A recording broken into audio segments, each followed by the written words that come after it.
మొదటి విషయం Johnny master చేసిన దాని మీద మనం 1, 2 సార్లు మాట్లాడాము. అలాగే సినిమా పరిశ్రమలో మహిళల రక్షణ కమిటీ అనేది, తర్వాత ఫిలిం ఛాంబర్ అందరూ స్పందించారు. ఆ పార్టీ కూడా ఆయన్ను దూరం పెడతామని చెప్పింది.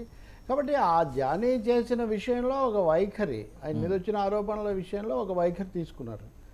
తర్వాత అవి ఆరోపణలు కాదు, చాలా తీవ్రమైనవి, అత్యాచారం, అది కూడా మైనర్గా ఉన్నప్పుడే చేశారు కాబట్టి పోస్కో కేసు కూడా పెట్టారు. సో రెండో స్టెప్ అయిపోయింది. ఇది అయిన తర్వాత ఆయన ఎక్కడ దొరుకుతాడు దొరకడు ఈ అన్వేషణలో గోవాలో పట్టుబడ్డారు. తప్పకుండా ఇప్పుడు అతని మీద ఇంకా చట్ట ప్రకారం ఇందులో రాజకీయ చర్చ కూడా పెద్దగా ఏముండదు. ఇంకా చట్ట ప్రకారం ఎలా చేస్తారు ఏంటి అనేది ఈ లోపల ఇంకా కొన్ని కొత్తవి బయటకు వచ్చేవి లేదా చర్చ రావడం మంచిది. మహిళల భద్రతకు సంబంధించి ఈ అంశాలు ఎంత ఎక్కువగా మాట్లాడితే అంత మంచిది. కానీ ఈ సమయంలో రెండు విషయాలు, ఒకటేమో నాగబాబు పెట్టిన ట్వీట్, విన్నవన్నీ నమ్మకూడదు, ప్రతిదానికి 3 వెర్షన్స్ ఉంటాయి, ఒకటి మన వెర్షన్, ఒకటి అవతలి వాళ్ళ వెర్షన్, మూడోదేమో నిజమని. అంటే మన వెర్షన్లో కూడా నిజం ఉండకపోవచ్చు అనే ఒక మాట దీంట్లో ఆయన చెప్పగా చెప్తూ ఉన్నారు. సో రెండింటిలో కొంత నిజం ఉండొచ్చు. బట్ ఆ అమ్మాయి అయితే బాధితురాలు భయంకరంగా బాధను అనుభవించి చెప్పారు కదా. ఇందాకైతే అసలు ఆయన అట్లా పట్టుబడ్డాడు, ఆయనకు సన్నిహితులైన వాళ్ళు ఎవరో కూడా ఈ సమాచారం ఇవ్వడం వల్ల పట్టుబడి ఉంటారనే సమాచారం కూడా ఇప్పుడు మనకు కనిపిస్తుంది. కాబట్టి ఈ పరిస్థితుల్లో ఇంకా రెండో కోణం ఏం లేదు దీనికి. చిత్ర పరిశ్రమలో మహిళల పట్ల ప్రవర్తన, కాస్టింగ్ కావచ్చు, లేకపోతే హెరాస్మెంట్స్, వీటి గురించి దేశవ్యాప్త చర్చ మొదలైంది. ముఖ్యంగా దక్షిణాదిలో కేరళ ప్రభుత్వం చొరవ తీసుకుంది, మిగతా ప్రభుత్వాలు అంత సూటిగా రావట్లేదు, వస్తే కూడా చాలా మంచిది. ఇప్పుడు పరిశ్రమ కూడా చొరవ తీసుకుంది, భారద్వాజ, తమ్మారెడ్డి, ఆ తర్వాత ఝాన్సీ, వాళ్ళందరూ కూడా, Damodara Prasad film chamber secretary అందరు మాట్లాడారు. సో అందరు క్లారిటీనే ఉంది ఇక్కడ.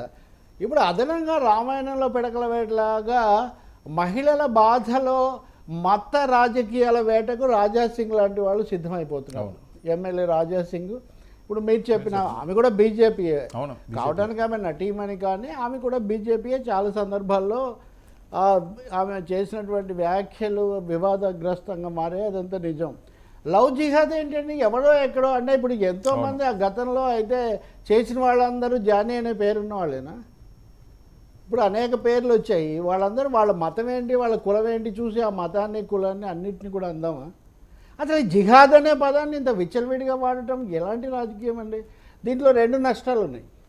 ఒకటి, మహిళల భద్రత మీద ఉండాల్సిన అంశం కాస్త మత వివాదాల వైపు మరల్చబడుతుంది. రెండో సమస్య ఏమో భిన్నమైన మతాలు ఉన్న ఈ దేశంలో ఒక మతం మీదే ముద్ర వేయటం అన్నది కూడా అది ఒక తప్పు సంకేతాలు ఇస్తుంది. నేను ఇంకొకటి కూడా చెప్తున్నా, మొన్న నిమజ్జనాల సందర్భంగా చర్చలో ఈ డీజేలు అనేవి భయంకరమైన శబ్దంతో వాడడం ఇదంతా చేస్తుంటే ఆ చర్చకు వచ్చిన మిత్రుడు, అతని పేరు కూడా నాకు గుర్తుంది, ఇది కల్చరల్ జిహాద్ అంట. అవును, ప్రతిదీ జిహాద్. కల్చరల్ జిహాద్ అంటే ఏంటండి? ఈ దేశంలో అత్యధికులం మేమున్నాము అని చెప్తుంది కదా ఆర్ఎస్ఎస్, లేదా హిందూ దేశమే కావాలి పద్ధతి అంటే వాళ్ళకి అంత ఏమి చేత కానట్టుగా వాళ్ళు ఉన్నారా? అంటే వినాయక నిమజ్జనం పందిని మీరు పెడతారు, విగ్రహం మీరు పెడతారు, నిమజ్జనం మీరు చేస్తారు, కానీ మధ్యలో ఎవడో వచ్చి జిహాద్ చేస్తుంటే అసలు ఆపలేనంత అసహాయ స్థితిలో ఉన్నారని చెప్పి మనం భావించాలా? అంటే రాజకీయాల కోసం ఏది పడితే అది మాట్లాడటం, మహిళల కోసం, భద్రత కోసం, లేకపోతే దీనికోసం నిలబడే బదులు ఎక్కడికడికో తీసుకుపోవడం, అది భారతీయ సంస్కృతి కాదండి. కాదు, మీరు పెట్టండి, ఎవరు కాదన్నారు? ఇన్ని చేసి ఇప్పుడు అంత పెద్ద విగ్రహాలు నిర్మించగలిగిన వాళ్ళు, ఆకాశం అంత విగ్రహాలు పెట్టగలిగిన వాళ్ళు ఆ మాత్రం భద్రతకు సంబంధించిన ఏర్పాట్లు చేయలేదు. అసలు సాధ్యమండి? ఒక మతానికి, పెద్ద మతానికి చెందిన వాళ్ళు ఇన్ని లక్షల మంది ఉన్నటువంటి దాంట్లో కొద్దిమంది ఉగ్రవాదులు వస్తే వేరే విషయం, కానీ మామూలు ఎవడైనా జ్వరపడి చేయటం అనేది సాధ్యమా? భద్రతా ఏర్పాట్లన్నీ అందుకే కదా. కాబట్టి జానీ వివాదంలో కల్చరల్ జిహాద్ అనే మాటలు తీసుకురావడం చాలా కుట్రపూరితమైనటువంటి వ్యవహారం. ఇది మరింత పెనం మీద నుంచి పొయ్యిలోకి పడేసి మళ్ళీ మహిళలకు అన్యాయం చేయడానికే దారితీస్తుంది. ఇది రాజకీయంగా దీన్ని చూడడం, రాజాసింగ్ ఎన్నిసార్లు ఎన్ని చిచ్చులు పెట్టి ఆయన్ని ఎన్నిసార్లు ఆంక్షలు నిషేధాలు పెట్టినా ఆయనలో ఏమీ మార్పు రాదు. ఆయన మీద మీరు చర్య తీసుకోండి, చెప్పండి, ఏమేం చేయాలో చేయండి, ఎమ్మెల్యేలుగా బిల్లులు పెట్టండి, అంతేగాని ఇలా ఇష్టానుసారం మాట్లాడి ఇదేదో జిహాద్ అంటే అప్పుడు ఈయన చాలా పెద్ద ఉద్యమకారుడు అనమాట. ఏది ఇలా చేసిన ప్రతి వాడు కూడా చాలా తప్పు కార్యక్రమం ఇది. ఈ భాష కానీ దీని గురించి పెంచడం మాట్లాడింది విందామా ఒకసారి? వినండి తప్పకుండా. నారసింగి పోలీసు అధికారులకి అదేవిధంగా కమిషనర్ గారికి డీజీ గారికి నేను ఒక్క మాట అడగాలనుకుంటున్నా. జానీ భాషా మాస్టర్ ని ఎప్పుడు అరెస్ట్ చేస్తారు? ఒక మహిళకి ఆయన ఏ విధంగా టార్చర్ చేసిండు, ఆమె జూనియర్ కోరియోగ్రఫీకి ఏ విధంగా ఆయన ఇబ్బంది పెట్టిండు, ఇవాళ తెలంగాణ ఆంధ్ర ప్రజలు పోలీసు వైపు చూస్తున్నారు. ఎప్పుడు ఆ దొంగకి, ఆ లవ్ జిహాదీకి ఎప్పుడు అరెస్ట్ చేసి నిజాలు బయట పెడతారని తెలంగాణ ఆంధ్ర ప్రజలు ఎదురు చూస్తున్నారు. ఓకే, అదే అసలు ఒక 3 సార్లు శాసనసభ్యుడైన వాడికి లవ్ అనే పదానికి రేప్ అనేటటువంటి పదానికి తేడా తెలియకపోవడం చాలా చాలా దారుణం. It's shame on his part of the MLA that love చేశాడా? ఎవరైనా చెప్పారా? ఆ అమ్మాయి ఆరోపించి ఎవరైనా చెప్పారా? చేంబర్ చెప్పిందా, లేకపోతే ఉమెన్స్ కమిటీ చెప్పిందా? మైనర్ బాలిక మీద అత్యాచారం చేస్తున్నారంటే the honourable MLA doesn't know the difference between atrocious rape and a kind of love, whatever it is. Jihad, can love and jihad go together? ఇదే బీజేపీ వాళ్ళు అదే సంఘ పరివార్ చేసే ఆరోపణలకు ఆ అభాగ్య బాలిక చేసినటువంటి ఫిర్యాదును కూడా వాడుకోవాలనుకోవటం, దానికోసం ఈ సమస్యను డైవర్ట్ చేసి మళ్ళీ కమ్యూనల్ టర్న్ ఇవ్వాలని చూడటం చాలా చాలా దారుణమైన అంశం ఇది తప్పకుండా అలా అయితే వాళ్ళు చాలా కాలం కేంద్రంలో వాళ్ళే అధికారంలో ఉన్నారు కదా, ఎందుకు తీసుకురాకూడదు? అంటే కల్చరల్ జిహాద్ అంటే మీరు ఆశ్చర్యపోతారు వర్మ, కల్చరల్ జిహాద్ టీంలు పూణే నుంచి వస్తాయంట. పూణే అనేది నాగ్పూర్ లాగే ఆర్ఎస్ఎస్ వాళ్ళకు చాలా బలమైన ఒక కేంద్రం. తిలక్ మహాశయుడు గణేష్ ఉత్సవాలు ప్రారంభించిందే పూణేలో ఇవన్నీ తయారవుతుంటాయి. హైదరాబాదు అంతర్జాతీయ టెర్రరిస్ట్ కేంద్రం అయిపోయిందంటారు. అంటే దేని మీద పడితే దాని మీద ఇష్టానుసారం మాట్లాడి మతాల మధ్య చిచ్చు పెట్టేటటువంటి లేదా వివాదం రగిలించేటటువంటి ఈ ధోరణి ఎంత మాత్రం మంచిది కాదు.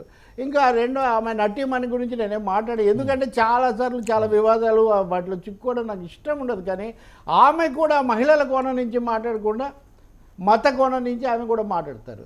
కేరళ స్టోరీ లాంటి సినిమాలు కూడా ఇలాంటి వాటితోనే తీశారు. ఇవన్నీ కూడా ఏమనాలి, అభూత కల్పనలతో జనాన్ని అదరగొట్టేటటువంటి ఒక ప్రయత్నం తప్ప మరి అలా అయితే జిహాదులు కాదు కదా. ప్రణయ్ అమృత్ దగ్గర నుంచి కింది కులాల వాళ్ళని ప్రేమించారని చెప్పి చాలా భయంకరంగా వ్యవహరించిన ఉదంతాలు మనం చూస్తాం. ఒక హిందూ మతంలో ఉన్న కులాల్లోనే ఇవి జరుగుతున్నాయి. కాబట్టి మీరు ఒకటే కళ్ళతో మతతత్వ కళ్ళతో చూస్తే ఇక్కడ కుదరదు. మహిళల పట్ల వాళ్ళ మీద అభిమానం, ఏదో స్వామి చెప్తుంటారు కదా వినాయకుడి గురించి, ఒక చమత్కారంగా భక్తి వినాయకుడి మీద కాదు ఉండ్రాల మీద అన్నట్టుగా ఇక్కడ మహిళల మీద కంటే మత రాజకీయాల మీద కనుక మీకు దృష్టి పెరిగితే మటుకు ఈ దేశానికి మంచిది కాదు అని శాసనసభ్యుడికి చెప్తున్నా. రెండవది రేప్ వేరు, లవ్ వేరు. లవ్ జిహాద్, లవ్ అనే పదం అసలు ఇక్కడ ఎలా తెస్తున్నాడు ఆయన? ఆమె ఎందుకు అసలు లవ్ జిహాద్ ఉద్దేశం ఏంటి? అమ్మాయిలను వలలో వేసుకొని హిందూ మతాన్ని దెబ్బతీయటం. ఇక్కడ ఆమె నన్ను రేప్ చేశారని చెప్తూ ఉంటే, అది 1-4 సార్లు చెప్తుంటే, ఘోరమైన విషయాలు బయటకు వస్తుంటే ఈ ఎమ్మెల్యే గారు ఇలా మాట్లాడుతున్నారంటే ఏం చెప్పాలి? ఆయనకి ఎప్పుడూ ఒకటే కనిపిస్తుంది అనమాట. అది సంగతి. రామాయణంలో రాక్షస రాజకీయం అన్నట్టుగా. సార్ మరొక అంశం, జనసేనలోకి బాలినేని శ్రీనివాసరెడ్డి అలాగే సామినేని ఉదయభాను ఆయన ముహూర్తం ఫిక్స్ చేసుకున్నారు. ఈ నెల 22వ తేదీన ఆయన జాయిన్ అవుతున్నారట. ఇదే బాటలో కిలారి రోషయ్య, గ్రంథి శ్రీనివాస్ గారు కూడా నిన్న తాడేపల్లిలో వెస్ట్ గోదావరి మీటింగ్ జరిగితే ఆయన దానికి గైడ్ హాజరు అయ్యారట. ఓడిపోయిన తర్వాత ఒక్కసారి కూడా పవన్ కళ్యాణ్ గారిని ఆయన కలలేని పరిస్థితి, వాళ్ళు కూడా పార్టీ మారమని చెప్తున్నారు వాళ్ళ ఫాలోవర్స్ అందరూ. ఇక చాలు ఇదని 2 పద్యాలు చెప్తా, ఒకటి జగన్ పరంగా, ఒకటి చంద్రబాబు పరంగా. ఓకే. కూరిమికల దినములలో నేరములేనడు కలుగ నేరు, ఆ సరసము విరసంపైనను నేరములే కలుగతోచు నిక్కం సుమతి. రెండవది, తెప్పలు 10,000, అదే తెప్పలుగా చెరువు నిండిన కప్పలుగా 10,000 చేరు కదరా సుమతి. అంటే ఒకటేమో చెడిపోయి సరసం విరసమైన పరిస్థితి, రెండోదేమో ఇక్కడ చెరువులో బాగా నీళ్లు చేరాయి కాబట్టి వెంటనే కప్పలు వచ్చి మేము దూకుతామంటే మేము దూకుతామని. ఎవరైతే పవన్ కళ్యాణ్ జనసేనానిగా ఆయన చాలా తీవ్రమైన భాషలో మాట్లాడుతున్నప్పుడు ఆయన మీద అంతకంటే తీవ్రంగా దాడి చేశారో వాళ్ళందరూ ఇప్పుడు ఇటు ఈ డైరెక్షన్ మార్చారు. ఇది జే ఫర్ జగన్ నుంచి జే ఫర్ జనసేనకు వీళ్ళు మారుతున్నారు. So J is common. J కామన్గానే ఉంది. బట్ జే ఫర్ జగన్ కాదు ఇది, ఇప్పుడు జే ఫర్ జనసేన అన్నట్టుగా ఇప్పుడు మారుతూ ఉంది. బాలినేని శ్రీనివాసరెడ్డి ఎట్టకేలకు నిన్న మీతో నేను దాగుడు మొదలు ఎంతకాలం రెడ్డి గారు మీరు చేరితే చేరండి ఎవరికా దాని గురించి ఎంతకాలం మీకు ఐ థింక్ మీకు గుర్తు కూడా ఉంటుంది మనం. సో ఈ దాగుడు మూతలు ఆపి ఇప్పటికైనా ఎట్టకేలకు చిట్ట చివరికి కడపడికి ఆయన జనసేనలోకి వెళ్దామని బహిరంగంగా చెప్పడం, లేఖ రాశాడు రైట్ రాయల్. ఆయన మిగతా వాళ్ళలా కాదు, 2022 నుంచి ఆయన బలవంతపు మాఘస్నానంలాగా అక్కడ ఉంటున్నారు. బలవంతపు మన మనసు లేని మనువే అనేది చాలా స్పష్టమైపోయింది కదా ఇప్పటికే. ఆయనకు ఫిర్యాదులు ఇందులో చెప్పారు. ఒకటేమో తనను మారమనడం, రెండోది ఒంగోలుకు మాగుంట శ్రీనివాసరెడ్డిని పెట్టమంటే పెట్టకుండా అక్కడెక్కడి నుంచో చెవిరెడ్డి భాస్కర్ రెడ్డిని పెట్టారు. ఆయన అంత పెద్ద నాయకుడా, ఎక్కడంటే అక్కడ గెలవగలిగినంత ఇది ఉందా. మూడోది అనేక నిర్ణయాలు నాకు బాధ కలిగించాయి. నాలుగోది దుర్భాషలు ఆడకూడదు ప్రత్యర్థుల మీద. ఒక విషయం ఏమంటే ఈ అంశంలో మటుకు బాలినేని అప్పుడప్పుడు తన అసంతృప్తి వెలిబుచ్చటం, దాంతో ఇలా అన్నాడు కాబట్టి ఏదో జనసేనకు దగ్గర అవుతున్నాడని కథనాలు రావటం ఇదంతా కూడా జరిగింది. పవన్ కూడా ఒక దశలో అభినందించాడు. బాలినేని లాంటి వాళ్ళు కొంచెం గట్టిగా నిలబడి మంచిగా మాట్లాడితే మంచిది, మీ వాళ్ళకు నేర్పించండి అని. అప్పుడే అక్కడ ఎవరో ఒక వైశ్యుడి మీద ఏదో ప్రకాశం జిల్లాలోనే కదా రాయపాటి అరుణ మీద వీళ్ళ ఫాలోవర్ ఎవరో ఒక అతను అర్ధరాత్రి కాడ ఫోన్ చేసి ఇబ్బంది పెడితే ఆవిడ వెళ్ళి కేసు పెట్టింది. అవును, కేసు పెడితే ఈయన కూడా తిరిగి ఆవిడ మీద కేసులు పెట్టింది. పెడితే పవన్ కళ్యాణ్ గారు ఒక మెసేజ్ ఇచ్చారు, వీర ఆ మహిళల మీద మీరు ప్రతాపం చూపిస్తారు, ఇది తప్పు కదా బాలినేని అంటే. ఈయన వెంటనే కేసులు వాపసు తీసుకున్నారు. సుబ్బారావు అని ఒక ఆయన చేసిన ఘటన కూడా కొన్ని ఘటనలు జరిగాయి ప్రకాశం జిల్లాలో, సందేహం ఏం లేదు. ఇంకా చాలా ఆసక్తికరం ఏంటంటే ఎన్నికల్లో పోరాటం అది ఇదే కాదు, అంతకుముందు మంత్రి పదవి వదులుకొని మరి జగన్తో వచ్చిన వ్యక్తి ఓడిపోయిన తర్వాత కూడా ఈవీఎంలో కేసేసి వైసీపీ కొంచెం 4 రోజులు నడవడానికి ఊపిరి పోసింది కూడా బాలినేనే. అంటే అటువంటి ఆయన ఇంకా ఇక్కడ ఇవ్వట్లేను నేనని పూర్తిగా నిర్ణయించుకొని రాజీనామా రాశారని మనం అనుకోవాల్సి వస్తుంది. ఇంకా అక్కడ ఆయన గుడ్ బై చెప్పాడు, ఇక్కడ పవన్ వెల్కమ్ చెప్తాడా, చెప్తే ఏ పద్ధతిలో చెప్తాడో అది చూడాలి. 22న కలుస్తాడు అంటున్నారు కాబట్టి అపాయింట్మెంట్ 22ని కలిసింది ఉదయ్ భాను గారండి. ఉదయ్ భాన్ ఈరోజు ఆల్రెడీ విజయవాడలో ఉన్నాడు కాబట్టి ఈయన తర్వాత ఉదయ్ భాన్ ఇంకా 2-3 పేర్లు వస్తున్నాయి. కాబట్టి బాలినేని శ్రీనివాసరెడ్డిని పవన్ కళ్యాణ్ చేర్చుకుంటే అది ఒక కొత్త మలుపు అవుతుంది, ట్విస్ట్ అవుతుంది.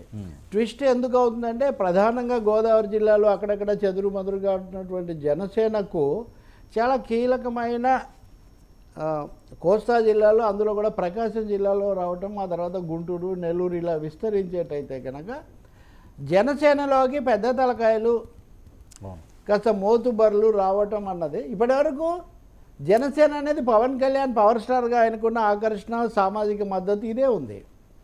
అభ్యర్థుల్లో ఎక్కువ మంది నాదెళ్ల మనోహర్ లాంటి లేకపోతే రామకృష్ణ లాంటి ఒక 2-3 మినహాయిస్తే మిగిలిన వాళ్ళందరూ సాపేక్షంగా కొత్త వాళ్ళు, ఔత్సాహికులు, అభిమానులు. ఇప్పుడు ఈ బలమైన వాళ్ళు వస్తే ఇది కూడా ఒక శిబిరంగా తయారు కావడానికి కావాల్సిన పునాది ఏర్పడుతుంది. అందులో సామాజిక పొందిక కూడా మారుతుంది. సో ఇప్పుడు వరుసగా 2-3 ఇదివరకు అక్కడ ఆయన దొరబాబు వచ్చాడు, ఆ తర్వాత ఇంకొంతమంది చేరారు. ఇప్పుడు కిలార్ రోసే వెళ్ళి చిరంజీవిని కలిసి వచ్చారు కాబట్టి ఆయన కూడా తక్కువ కాదు కదా. ఉమారెడ్డి వెంకటేశ్వర్ల అల్లుడు బలంగా గెలిచిన వ్యక్తి.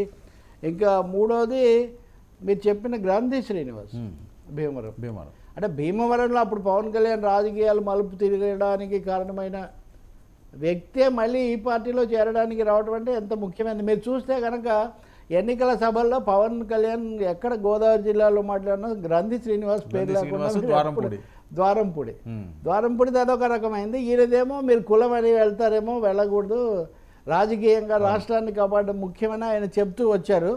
సో ఇప్పుడు ఆయన కూడా వస్తే ఆయన వస్తాడని అనడానికి ఆధారాలేమో అంటే ఆయన తెలుగుదేశం పార్టీకి ఛాన్స్ ఉన్నది అని ఆయన అక్కడ టచ్లో ఉన్నారండి గ్రంథి. జగన్మోహన్ సమావేశం పెట్టినప్పుడు అందులోకి ఈయన వెళ్ళలేదు. అవును, దాంతో సందేహాలు పెరిగాయి. మీరు అన్న ప్రకారం ఇక్కడ 2 సమస్యలు, కొంతమంది తెలుగుదేశంలోకి, కొంతమంది జనసేనలోకి వెళ్తారు. మళ్ళీ ఆ కాంపోజిషన్లు, కాన్ఫ్లిక్ట్లు కూడా మళ్ళీ కూటమిలో ప్రవేశించే ఒక అవకాశం ఉంది. సో బాలినేని శ్రీనివాసరెడ్డి చేరిక కేవలం ఆయనకు మాత్రమే పరిమితం అయ్యేది కాదు. దీనికి మీరు సామినేని ఉదయ్ భానును జోడించాలి. సామ్నేని ఉదయ్ భాన్ కూడా ఫైర్ బ్రాండ్ లీడర్ కింద చాలా లెక్క కీలకమైన ఒకప్పుడు. సార్ కష్టకాలంలో అయ్యా, కృష్ణా జిల్లాలో నిలబడిన వ్యక్తి జగన్తోనే నిలబడ్డాడు గట్టిగా. అప్పుడప్పుడు టీవీ చర్చలకు కూడా వస్తూ ఉండేవాడు. అంతకుముందు రాజశేఖర రెడ్డితో కూడా వీర విధేయుడిలాగా ఉన్నాడు. ఆయన కూడా వస్తే సోషల్ కాంపోజిషన్, సామాజిక పొందిక చాలా మారుతుంది. వీళ్ళందరినీ కనుక పవన్ కళ్యాణ్ ఎంటర్టైన్ చేస్తున్నాడు, ఎంగేజ్ చేస్తున్నాడు అనుకుంటే తప్పకుండా ఆయన తన పార్టీని బలోపేతం చేసి మరింత పెంచుకోవడం మీద ఒక అవును కన్ను వేసి ఉంచారు. అంటే మొన్న ఎన్డీఏ సమావేశంలో కూడా ఆయన చంద్రబాబును బాగా పొగుడుతున్నారు.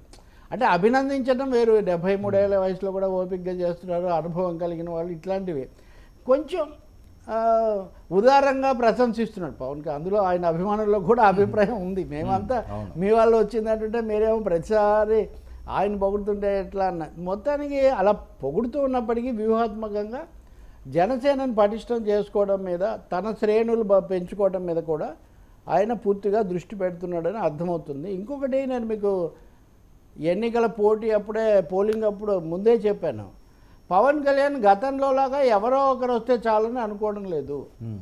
రిసోర్స్ఫుల్ ఆర్ ఎక్స్పీరియన్స్డ్ హోల్డ్ ఉన్నవాళ్ళు, అంటే వనరులు ఉండాలి, పట్టు ఉండాలి, మూడోది అనుభవం, ఏదో ఒక విధంగా పార్టీకి ప్లస్ అయ్యేవాళ్ళు, అసెట్స్ అయ్యేవాళ్ళని తీసుకోవాలి అనే ఒక ఆలోచనలో ఉన్నట్టు కనిపిస్తుంది. వీళ్ళందరూ ఆ జాబితాలో ఇమడతారు. మరి తర్వాత ఏం జరుగుతుంది?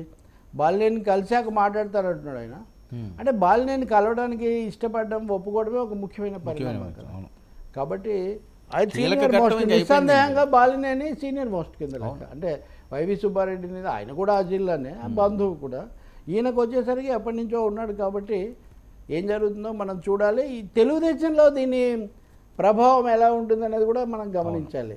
ఇప్పుడు తెలిసే ఇద్దరు వర్క్ డివిజన్ చేసుకొని వీళ్ళని వీళ్ళు ఇలా చేర్చుకుంటున్నారా, లేక at the cost of the other ఇంకొకరి బదులు తమ పెరగడానికి ప్రయత్నం చేస్తున్నారా? ఇది ఇక్కడ క్రూషియల్ క్వశ్చన్. బాలినేని ఉదయ్ భాను ఇలాంటి వాళ్ళు కలిసిన తర్వాత అటు ఇటు వచ్చే రియాక్షన్స్ని బట్టి మనకు ఈ విషయంలో క్లారిటీ వస్తుంది. జగన్ను వదిలే బ్యాచ్ పెరుగుతుందనడంలో ఏం సందేహం లేదు, పెరుగుతుంది. ఆ బ్యాచ్ ఓకే పెరుగుతుంది సార్, అందులో ఏం డౌట్ లేదు. ఎందుకంటే కార్యక్రమం కూడా లేదు వైసీపీకి, కార్యాచరణ లేదు, అసలు కార్యాచరణ లేదు. అప్పుడప్పుడు ఇది అంటుంటే నేను వాస్తవంగా అంతకుముందు కూడా అనేవాడిని, అది జగన్ను చంద్రబాబును విమర్శించటం అనేది అధికారంలో ఉన్నప్పుడైనా లేనప్పుడైనా అదొక్కటే అజెండా ఎలా అవుతుంది? What is the proactive agenda? అవును. ఇప్పుడు సోషల్ మీడియాలో కూడా మాలాంటి వాళ్ళ మీద చాలా కామెంట్స్ పెడుతున్నారు వాళ్ళు. అంటే అంతకుముందు అంతా ధర్మరాజ్యమే నడిచింది, ఒక్కసారిగా ధర్మరాజ్యం పోయి ఇంకొక రాజ్యం వచ్చింది. అప్పుడున్న తప్పులు అప్పుడున్నాయి, అప్పుడున్న మంచి అప్పుడుంది, ఇప్పుడు ఇంకో భిన్నమైనటువంటిది. బీజేపీతో ఇద్దరు బాగానే ఉన్నారు. కాబట్టి ఇక్కడ ఏమంతా తలకిందులు అయిపోయినట్టు ఇంకా మీరు నోరెత్తకూడదు, మీరు మరింతగా దీన్ని తిట్టాలి, మీరు ఇంతటితో ఆపేశారు, ఈ విధంగా మాట్లాడుతుంటే అసలు అర్థం కావట్లేదు. ఓకే, ఇది వైసీపీ వాళ్ళు ఎందుకంత ఏదో ధర్మాగ్రహంలాగా ఇప్పుడున్న దాన్ని పూర్తిగా తిట్టేయాలి.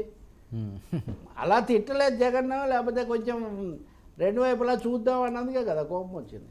అది వాళ్ళది కూడా చాలా పొరపాటు. అంత గొప్పగా ఇంకేమీ లోపమే లేదు, అంత అద్భుతంగా చేశారనేంత పరిస్థితి ఏం లేదు. కనీసం ప్రతిపక్షంలోకి వచ్చిన తర్వాత అయినా తొందరగా తెప్పరిల్లి రంగంలోకి దిగింది ఏం లేదు. ఓకే, ఒక 15 రోజులకు ఒకసారి వెళ్ళటం, చంద్రబాబు నాయుడు ప్రభుత్వం దాని మీద మాట్లాడటం, మళ్ళీ అంతే అవుతుంది. నేను చివరిగా అప్పుడు ఒకసారి ఏదో అందరితో కలిసినప్పుడు అప్పుడప్పుడు మీకు చెప్తుంటా కదా, అప్పుడు సలహా ఇచ్చేదాన్ని నేను. మరి మీరు మాట్లాడుతుంటే అది టీడీపీ సభో వైసీపీ సభో తెలియట్లేదు, కనీసం ఒక 50 సార్లు చంద్రబాబు నాయుడు, అదే చంద్రబాబు నాయుడు, ఈ చంద్రబాబు భజన మీరు, జగన్ భజన వాళ్ళు ఎంతకాలం అండి ఇది అని. కాబట్టి ఆ పార్టీలో ఉన్న వాళ్ళ కాన్ఫిడెన్స్ బాగా షేక్. జగన్ తోటి చెప్పారా ఇది? జగన్తో నేను చెప్పాను. ఓకే, చెప్పాను. టీడీపీ వాళ్ళతో కూడా ఏమంటారు సార్, ఆయన రిసీవ్ చేసుకుంటారు, టీడీపీ వాళ్ళతో కూడా చెప్పాను నేను. అప్పుడు అన్న ఓకే అయితే ఆ పెద్ద మనిషి లేకపోతే అదే అని ఇలా ఏదైనా అనొచ్చేమో అన్నాడు. ఆ తర్వాత మీరు చూస్తే కొన్ని వాడడం కూడా మీరు చూస్తారు. అలాగే నేను తెలుగుదేశం వాళ్ళతో కూడా చెప్పేవాడిని, అది ఇంకా రాష్ట్రం విడిపోకముందు. పొద్దున్నే కనీసం 1/2 డజన్ మంది జగన్ మీద ప్రెస్ కాన్ఫరెన్సులు పెట్టి జగన్కు మీరే ఎక్కువ ప్రచారం ఇస్తారు. ఇప్పటికీ నా ఉద్దేశం అదే. జగన్కు చాలా అత్యధిక ప్రచారకర్త ఎవరు అంటే చంద్రబాబు నాయుడు. వీళ్ళిద్దరూ ఒకరినొకరు వ్యతిరేకించుకుంటూనే విపరీత ప్రచారం చేసుకున్నారు. ఏదైతే అది పక్కన పెడదాం, కానీ వైసీపీకి కార్యాచరణ అనే దాంట్లో ఇప్పటికీ ఏం లేదు. నియామకాలు, అవును. జిల్లాల అధ్యక్షులు మార్చాము, సలహాదారులు, ఎవరికి ఏం సలహాలు ఏమి, ఇదంతా ఎందుకు పని చేయడానికి కదా. పని లేకపోయిన తర్వాత ఇంకేముంది ఇవన్నీ. ఓకే. అయోమయంలో ఉంది వైసీపీ, ఇంకా అందులో రెండో అభిప్రాయం ఏం లేదు. ఒక విధమైన అయోమయంలో ఉంది. ఎదురుదాడి కూడా చేయడానికి బదులు తమేదో గాయపడిన మనుషుల్లాగా మాట్లాడడం వైసీపీ మీడియాలో మనకు చాలా ఎక్కువగా కనిపిస్తుంది. ఇది ప్రతిదీ జరిగినా కానీ అంటే ప్రజలు కూడా బుద్ధి లేదు, అలా కూడా కామెంట్స్ పెడుతున్నారు. ప్రజలు ఎవరు చేశారో వాళ్ళు కనుక్కోలేరు అంటే ప్రజలదే తప్పు అన్నట్టు. ఏ పార్టీ అయినా, నేను గతంలో కూడా అనేవాడిని, మీరు ప్రజలను తిట్టకండి, జగన్ను గెలిపించినందుకు వాళ్ళు అప్పుడు నిర్ణయం వాళ్ళు తీసుకున్నారు. ఇప్పుడు వీళ్ళు అంతే, ప్రజలు జగన్ అనే మహానుభావుని గుర్తించలాగా చంద్రబాబుని గెలిపించారు అని ప్రజలు అంటాం. ప్రజలు ఎందుకండి నిందించటం? తమ కోసం ఎవరు ఏం చేస్తున్నారని ప్రజలు చూస్తారు, దాన్ని బట్టి స్పందిస్తారు. ఓకే సార్, వాలంటీర్లు భవిష్యత్తు ఇప్పుడు బాలినేని శ్రీనివాసరెడ్డి లాంటి వాడు వచ్చి మొత్తుకుంటున్నాడు, నేను చెప్తే వినలేదు, నన్ను రానివ్వలేదు, ఇవన్నీ. ఇంకా బాలినేని మాటే వినని ఒక ముఖ్యమంత్రి, తనకంటే ముందు మంత్రి బాలినేని తన కోసం రాజీనామా చేశాడు. అఫ్కోర్స్ నేను చెప్తా ఒక విషయం నిజం, కొంతమంది పెద్ద పెద్ద తలకాయల వాళ్ళు జగన్ వస్తే అంతా తాము అనుకున్నట్టు జరుగుతుందని వాళ్ళు ఆశపడి బలపరిచారు, సందేహమేం లేదు. కానీ ఆయన అధికారంలోకి వచ్చాక వాళ్ళని పూర్తిగా కోత కోసి వాళ్ళని పూర్తి దూరం పెట్టారు. అది కూడా ఒక కారణం. ఇంకెవరు ఉండకూడదు, ఇంకెవరు పెరగకూడదు, అది సమస్య. సార్, వాలంటీర్ల భవిష్యత్తు ఏంటి? నిన్న క్యాబినెట్ మీటింగ్లో కూడా దీని మీద ఎలా చేయాలి, ఏం చేయాలని చర్చించినట్టుగా తెలుస్తున్నది. దీనికి ఒక దారి దొరికినట్టేనా వాళ్ళు భవిష్యత్తు? అదే సార్, దారి దొరుకుతుందేమో అని చూస్తున్నారు వాలంటీర్లు పాపం. అలాగే ఏమన్నా వస్తుందేమో దారి అని నేను కూడా నిన్న కూడా మనం మాట్లాడాం. ఈ వాలంటీర్లు ఏదో విలంటీర్లు అన్నట్టుగా చూడడం ఏమాత్రం సరైనది కాదు. వాలంటీర్లు యువత అండి, వాళ్ళు చాలా తక్కువ జీతానికి గ్రామాల్లో ఇంటింటికి తిరిగి పనిచేశారు. వాళ్ళ పైన ముఖ్యమంత్రి జగన్మోహన్ రెడ్డి వైసీపీ అయిండొచ్చు, వాళ్ళు చెప్పినట్టే పనిచేస్తుండొచ్చు. వాళ్ళు ఇప్పుడు మీరు చెప్పినట్టు పనిచేస్తారు, అప్పుడు వాళ్ళు చెప్పినట్టుగా పనిచేస్తారు. అటువంటిది వాలంటీర్ల మీద ఎంతకాలం అని ఎడతెగని చర్చ, క్షణాల మీద నిర్ణయాలు తీసుకోగలిగిన అపార అనుభవ సంపన్నుడైనటువంటి చంద్రబాబు నాయుడు గారు పదెప్పుడు నిన్న కూడా నేను చూశాను. మనం మా చర్చ అయిపోయిన తర్వాత పార్థసారథి మాట్లాడారు మంత్రి, దీన్ని పూర్తిగా చర్చించాము, ఇంకో నివేదిక తయారు చేయమన్నారు అని. ఈ నివేదిక దేనికంటే సచివాలయాలను వాలంటీర్లను సంబంధిత శాఖల్లో విలీనం చేయడానికి అని. కానీ ఇంత లోపల వాళ్ళని ఖాళీగా పెడుతున్నారా? వరదల్లో అక్కడక్కడ కొంచెం చేశారని అన్నారు. ఎందుకు వాలంటీర్ ఫోర్స్ అనేది ఒకటి ఉన్నప్పుడు వాళ్ళని ఎందుకు వినియోగంలో పెట్టలేదు? వినియోగించుకోకుండా జీతం ఇస్తున్నారా, లేదా జీతం ఇవ్వడానికి కూడా పెండింగ్లో పెట్టారా? ఓకే, ఇవన్నీ ప్రశ్నలు. ఒక అనిశ్చిత పరిస్థితిని, ఒక అభద్రతను వాలంటీర్లకు గురి చేస్తున్నాయి పూర్తిగా. మూడోది, జనం అనుకుంటున్నారు వాళ్ళు ఉన్నప్పుడు తెచ్చిచ్చేవాళ్ళు, వాళ్ళు ఉన్నప్పుడు కొంత సదుపాయంగా ఉండేది, ముఖ్యంగా కాస్త వృద్ధులు, ఒంటరి ప్రాణులు, వాళ్ళు బాధపడుతున్నారు. వాళ్ళని ఎందుకు ఉపయోగించట్లేదు? ఇప్పుడు జగన్ వాలంటీర్లు లేకపోతే కుదరదు అన్నారు, వాలంటీర్లు లేకపోయినా మేము పెన్షన్లు ఇచ్చి నిరూపించాం, ఒకసారి నిరూపించారు, 2 సార్లు నిరూపించారు, ఇంకా చాలు కదండి. అవును, వాళ్ళకు కూడా నమ్మకం కలిగించాలి కదా. అంత ఫోర్స్, ఇంతమందికి ఉద్యోగాలు ఎక్కడ ఇస్తామండి? వీళ్ళు మళ్ళీ నిరుద్యోగంలో వీధిని పడితే ప్రభుత్వానికే కదా అది భారం. కాబట్టి చంద్రబాబు నాయుడు ఎందుకు దీన్ని జాప్యం చేస్తూ ఉన్నారు? పోనీ ఒక స్పష్టత ఎందుకు ఇవ్వడం లేదు? మళ్ళీ ఒక నివేదిక అనేసరికి ఏం జరుగుతుందో అని వాళ్ళకు సందేహం. వీళ్ళు మాత్రమే కాదు, నేను చాలాసార్లు చెప్తున్నట్టుగా అంగన్వాడీలు, అవుట్సోర్సింగ్ ఉద్యోగులు, రకరకాల వాళ్ళు ఉన్న కాంట్రాక్ట్ ఉద్యోగులు, వీళ్ళందరూ కూడా కొంత అనిశ్చితిలో ఉన్నారు. వీళ్ళ పట్ల మీరు నేను స్టూడియోలో మాట్లాడే తీరు లేదు, చంద్రబాబు నాయుడు గారు, పవన్ కళ్యాణ్ గారు మీడియాతో మాట్లాడడం వేరు. గ్రామ స్థాయిలో స్థానిక నాయకులు, కార్యకర్తలు, వాళ్ళ మీద మీరంతా వైసీపీ వాళ్ళు అనే పద్ధతిలో వ్యవహరిస్తున్నారు. కాబట్టి తొందరగా స్పష్టత ఇవ్వడం చాలా మంచిది. వాలంటీర్లకు సాక్షి పేపర్ వేయడాన్ని ఆపేస్తారో ఆపేయండి, ఆ విషయం జగన్ గారు, భారతిరెడ్డి గారు చూసుకుంటారు, మనకేం సంబంధం లేదు. కానీ ఉద్యోగ భద్రత, కనీసం ఉపాధి భద్రత, ఉద్యోగం కూడా కాదు. అయితే ఒక రహస్యం బయటపెట్టాడు చంద్రబాబు, అది ఆసక్తికరమే. వాళ్ళ పదవీ కాలాన్ని కుదుర్చుకున్న కాంట్రాక్ట్ 2023లోనే అయిపోయింది. 2024 ఊరికే ఎక్స్టెన్షన్ మీద జగన్ 2-3 నెలలు జీతం ఇచ్చారు, కానీ అసలు ఒప్పందంగా చేసుకున్నది మటుకు అయిపోయిందని. వాళ్ళు ఒప్పంద కార్మికులు లాంటి వాళ్ళు కదా. కాబట్టి ఇప్పుడు ఈ మాటతో వాలంటీర్లకు ఇంకా ఆందోళన. అంటే మాకేం ఒప్పందం ఏం లేదు. ఇప్పుడు చంద్రబాబు చెప్పిన ప్రకారం ఒప్పందం ఏం లేదు. ఏంది అంతలాగా సీఎం స్థాయి వ్యక్తి అలా చెప్తారా? ఎవరు లేకుండా ఒప్పందం ఏమీ లేకుండా ఈయన బహిరంగంగా అలా ఎలా ఆయన చెప్పింది నిజమే. ఇప్పుడు ఆయన 2023కి అది అయిపోయింది. మళ్ళీ అధికారంలోకి వచ్చాక ఏం చేద్దాం అనుకున్నాడో, వస్తా అనుకున్నాడో జగన్ తెలీదు. వచ్చాక ఎన్నికలయ్యాక చూద్దామని ఆయన అనుకుని ఉండొచ్చు. ఈ మిగిలిన 3 నెలలకు 4 నెలలకు అనామత్తుగా తాత్కాలిక ప్రాతిపదిక మీద వాళ్ళకి ఏదో ఇచ్చినట్టున్నారు. ఇంత లోపల అసలు ఎలక్షన్ కమిషన్ వాళ్ళని పక్కన పెట్టింది. ఈ విధంగా 2024 అంటే ఒక విధంగా మార్చి ఏప్రిల్ నెలల నుంచి వాళ్ళు ఒక త్రిశంకు స్వర్గంలో పడిపోయారు. దానికి సంబంధించి లెజిస్లేటివ్ సపోర్టు లేదా జీవో సపోర్ట్ లేదు అని కూడా చంద్రబాబు నాయుడు గారు చెప్తున్నారు. లేదు కాబట్టి ఈ విషయం చెప్పాక వాళ్ళకి ఇంకొంచెం ఆందోళన పెరిగింది. ఇది సమస్య సార్. వాలంటీర్లను అదే నేను ఇందాక అన్నట్టుగా ఎవరి విలన్లు వాళ్ళకు ఉండొచ్చు, కానీ వీళ్ళైతే వాలంటీర్లు కాదు. వీళ్ళు జనం వీళ్ళని ప్రేమించారు, గుడ్ విల్ ఉంది వాళ్ళకు. ఒక్క మాట చెప్పాడు ఆయన, ఓకే. ఎవరు మంత్రి పార్థసారథి 2.5 లక్షల మంది ఉండేవాళ్ళు, వీళ్ళలో 1,00,000 మంది రాజీనామా చేశారు, మిగిలిన వాళ్ళని కొనసాగిస్తామన్నారు. యువజన సంఘాలు అది కూడా అడుగుతున్నాయి. అప్పుడున్న ప్రభుత్వం ఒత్తిడి పెడితే, బలవంత పెడితే వాళ్ళు రాజీనామా చేశారు. లేదా 1,00,000 మంది ఎందుకు రాజీనామా చేస్తారు? వైసీపీ మీద అంత భక్తి వాళ్ళకు ఒక్కసారిగా వచ్చేస్తుందా? కాబట్టి ఇవన్నీ సమస్యలుగా ఉన్నాయి. కీలకమైన సమస్య అండి ఇది. ఓకే సార్, తిరుమల లడ్డు ప్రసాదంపై రగులుతున్న వివాదం అంటే దేన్ని కూడా ఈ రాజకీయ నాయకులు వదలట్లేదా? కోట్లాది మంది భక్తుల మనోభావాలు, ప్రపంచంలోనే అత్యుత్తమైన దేవస్థానాల్లో తిరుమల తిరుపతి దేవస్థానం ఒకటి. అసలు ఏం జరుగుతుంది? ఈ ప్రసాదంలో, శ్రీవారి ప్రసాదంలో నెయ్యికి బదులు జంతువుల నూనె వాడారని సాక్షాత్తు చంద్రబాబు నాయుడు గారు సీఎం స్థాయి వ్యక్తులు నిన్న చేసిన ప్రకటన మొత్తం అందరినీ కూడా దిగ్భ్రాంతికి గురి చేసింది. ఎవరు దీనికి పాపం? ఈ పాపం ఎవరిది? దీన్ని ఏ రకంగా శిక్షించాలి? ఎందుకు కేసులు పెట్టలేకపోతున్నారు? ఎవరు అందులో అసలు ఇన్వాల్వ్ అయ్యారు? ఎవరు కమిషన్? అంటే మొదటి విషయం మీరు జరిగింది అని ధృవీకరించి మీరు మాట్లాడారు. అంటే సీఎం స్థాయి వ్యక్తి మాట్లాడుతున్నారు. ఒక్క నిమిషం సార్, బయట ప్లే చేయండి. లడ్డు కూడా నాసి రకం. నాకైతే ఆశ్చర్యం వేస్తుంది. ఎన్ని కంప్లైంట్ చేసినా కడాన వెంకటేశ్వర స్వామి పవిత్రతను దెబ్బతీశారు. ఎన్నోసార్లు చెప్పాం. అక్కడ ఎంత దుర్మార్గంగా ప్రయత్నం చేశారంటే అంత దుర్మార్గంగా ప్రవర్తించారు. కడాన అన్న దానంలో క్వాలిటీ ఆఫ్ ఫుడ్ లేకుండా చేశారు.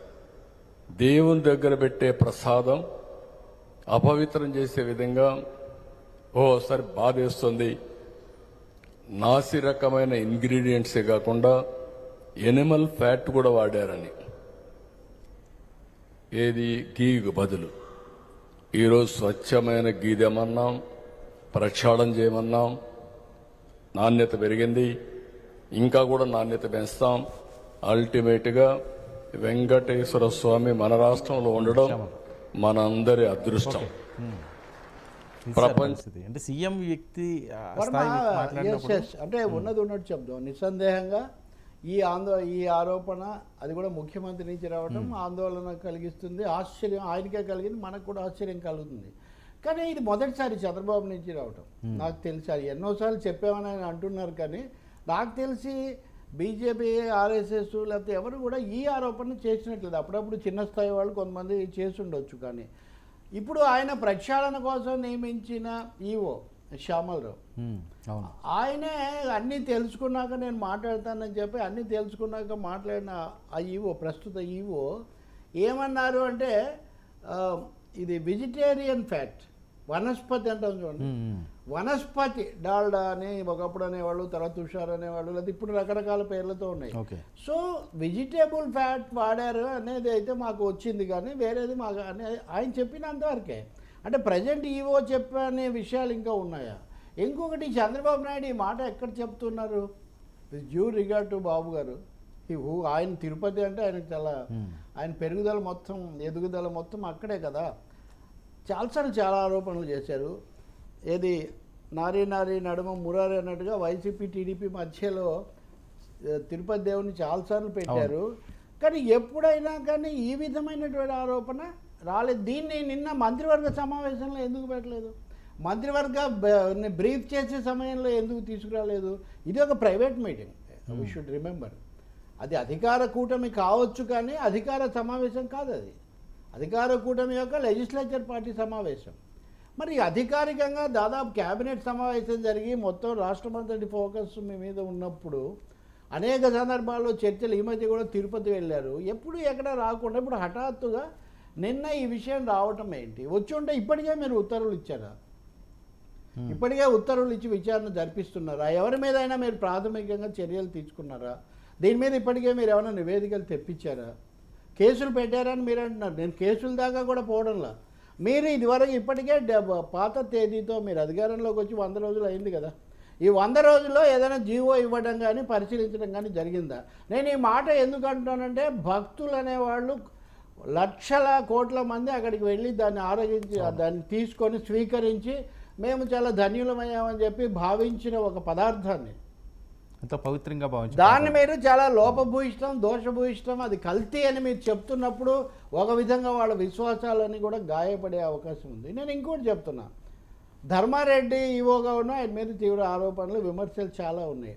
కానీ టీటీడీలో ఒక వ్యవస్థ ఉంది, ఉద్యోగులు ఉన్నారు, ఆధ్యాత్మికంగా అవన్నీ చేసేవాళ్ళు ఉన్నారు. ఇది పోర్టు అనే దానికి సంబంధించి చాలా ఎస్టాబ్లిష్డ్ నామ్స్ ఉన్నాయి. తర్వాత ఇంకో విషయం కూడా చెప్తారు, రాష్ట్రానికి ప్రధాన కార్యదర్శులుగా పనిచేసిన వాళ్ళే టీటీడీ ఈవోలుగా పనిచేశారు. ఎవరు? ఐవైఆర్ కృష్ణారావు, ఎల్వి సుబ్రహ్మణ్యం, అజయ్ కల్లాం, జవహర్ రెడ్డి కూడా చేసినట్టున్నారు. అంటే కీలకమైన వ్యక్తులు ఇంతమంది అక్కడ పని చేసినప్పుడు అంత లోపభూయిష్టంగా ఎవరో ఏదో తెచ్చి కలిపేటంత, ఇందులో ఎక్కువ భాగం చంద్రబాబు నాయుడు గారి వ్యవస్థలన్నీ కూడా పెట్టున్నారు. కాబట్టి రాజకీయ విమర్శలు, లేకపోతే ఇప్పుడు ఏ విహెచ్పి వాళ్ళు ఇట్లాంటివి చేస్తే అదొక తీరు. అది ఎప్పుడు అది ఇందాక రాజ్ సింగ్ మాట్లాడేటనుకోండి, నేను ఇంతగా రియాక్ట్ అయ్యేవాడిని కాదు. నేను ఇప్పుడే వస్తూ తిరుపతిలో అక్కడ కార్మిక నాయకులు, అలాగే కొండ మీద ఉద్యోగ సంఘాల నాయకులతో మాట్లాడుతున్నా. అది ఎప్పుడూ అలా అటువంటి ఆలోచన, ఊహ కూడా లేదు. రెండోది, ఈ వ్యవస్థ కూడా చాలా చాలా ఫుల్ ప్రూఫ్గా ఉంటుంది, సిస్టమేటిక్గా ఉంటుంది. అటువంటిప్పుడు ఎలా జరుగుతుందండి ఇది? చాలా ఆశ్చర్యంగా ఉంది. ఇది వరకు అప్పుడు తెలుగుదేశం వాళ్ళు కూడా ఈ మాట అనలేదని వాళ్ళు అంటున్నారు. కాబట్టి ఇప్పుడు నాకు 2 ప్రశ్నలు ఉత్పన్నమవుతున్నాయి. ఒకటి, గతంలోనే దీని మీద చర్యలు తీసుకోవడం మొదలుపెట్టి కావాలని లీక్ కాకుండా మీరు ఆపారా? లేక ఇప్పుడు మీకు హఠాత్తుగా ఏదైనా సమాచారం, షాకింగ్ ఇన్ఫర్మేషన్ మీకు ఏమైనా తెలిసిందా? తెలిసింది అనుకుంటే ఈవో గారు కూడా లేదంటున్నారు. సో చాలా ప్రశ్నలు ఉన్నాయి.